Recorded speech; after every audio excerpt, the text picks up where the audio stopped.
ఇప్పుడు ఆంధ్రప్రదేశ్కు వాళ్ళు 200 టీఎంసీలు డైవర్షన్ అనుకున్నారు. వాళ్ళు ఎంత ప్లాన్గా చేస్తున్నారు? ఇప్పుడు 47 సమ్మక్క వదిలిపెట్టాలట, మనం 15 మాకు గోదావరిలో సేవింగ్స్ ఉన్నాయని పెట్టిండ్రు, 45 ఈ ఇంటర్లింకింగ్ ఆఫ్ రివర్స్ లో ఆంధ్రప్రదేశ్ షేర్ అంటున్నారు. కర్ణాటక డికే శివకుమార్ మా షేర్ ఇవ్వండి అని అడిగింది కదా, వాళ్ళకు 16 టీఎంసీలు ఇచ్చిండ్రు. ఇస్తే కర్ణాటకకి ఏం చెప్తుంది ఆంధ్రప్రదేశ్, మీరు పైన 16 టీఎంసీలు కృష్ణలో ఆపుకోండి, మేము మీ 16 కింద గోదావరిలో మేము తీసుకుంటాం ఇడా అంటున్నారు. కృష్ణలా మీద ఆపుకోండి, మేము కింద 16 తీసుకుంటాం అంటున్నారు. అంటే కర్ణాటక ఈ 16, 45 ఆంధ్రప్రదేశ్ షేరు.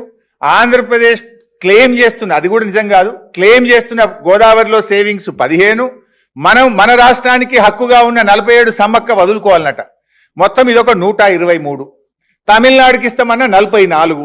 ఈ 167 టీఎంసీలతో ఇప్పుడు పోలవరం బనకచెర్ల మేము కడతాము అని వాళ్ళు పావులు కదుపుతున్నారు. ఇప్పుడు 167 టీఎంసీలతో దీనికి సంబంధించి ఒక 2-3 నెలల నుంచి డ్రామా నడుస్తుంది. సీక్రెట్ గా చేస్తుంది అంతా.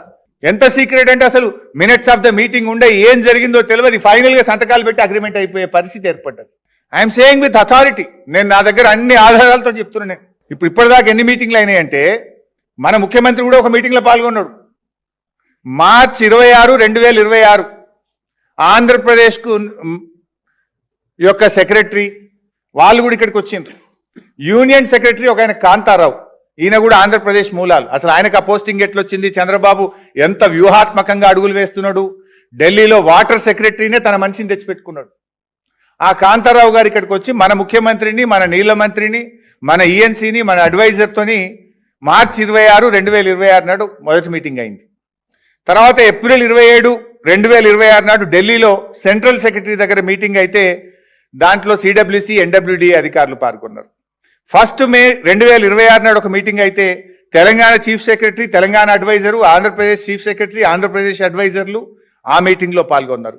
8 మే 2026 నాడు ఇంకొక మీటింగ్ జరిగింది. 11 మే ఆంధ్రప్రదేశ్ ముఖ్యమంత్రి ఢిల్లీకి వెళ్లి కేంద్ర నీటిపారుదల శాఖ మంత్రి సిఆర్ పాటిల్ కుర్చీలో కూర్చొని సిఆర్ పాటిల్ సమక్షంలో వాళ్ళు ఇంకొక మీటింగ్ పెట్టి ఈ ప్రాజెక్ట్ను ముందుకు తీసుకుపోవడానికి ఒక మీటింగ్ జరిగింది. 23 మే ఒక మీటింగ్ జరిగింది. ఇవాళ ఆదివారం కాదు, నిన్నగాక మొన్న శుక్రవారం కూడా ఒక మీటింగ్ అయింది ఢిల్లీలో. అది ఇంకొక లింకు, ఏది మన మహానది పోలవరం లింక్ కూడా పెడుతుంది. అందులో ఒక 147 టీఎంసీలు తీసుకుపోతామని. సరే, ఇదంతా డీటెయిల్స్ చాలా పెద్దవి. కానీ ఇన్ని మీటింగ్లు జరిగితే ఏ మీటింగ్ దాని మినిట్స్ ఆఫ్ ద మీటింగ్ ఉందా? బయట పెట్టండి. ఎందుకు ఇంత సీక్రెట్గా ఈ మీటింగ్లు చేస్తున్నారు?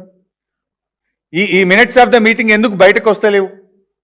ఇలా ఇంకా జోక్ ఏంటంటే, మన తెలంగాణ తరఫున ఈ మీటింగ్లకు ఎవరు పోతారు?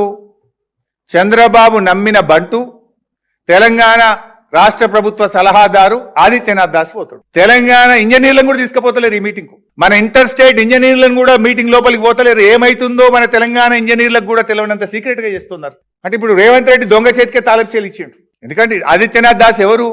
10 ఏళ్ల పాటు ఆంధ్రప్రదేశ్ కు ఇరిగేషన్ సెక్రటరీగా తెలంగాణ ప్రాజెక్టులకు వ్యతిరేకంగా పనిచేస్తూ చివరికి కోర్టు చేత చీవాట్లు తిని జైలుకు పోవాల్సిన పరిస్థితి వచ్చింది.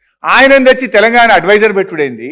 ఈ మీటింగ్లన్నీ ఆయన తెలంగాణ ఇంజనీర్లు కూడా లేకుండా ఆయనే పోయి ఈ మీటింగ్లు అటెండ్ చేయడం వెనుకనే స్పష్టమైన కుట్ర కనబడుతుంది. అదే బాబు కన్నుల్లో రేవంత్ రెడ్డి ఆనందం చూడాలనుకుంటున్నారు. తెలంగాణకు ఏమైనా పర్వాలేదు అనేటువంటి దిశగా ఈరోజు ఆయన పనిచేస్తా ఉన్నారు.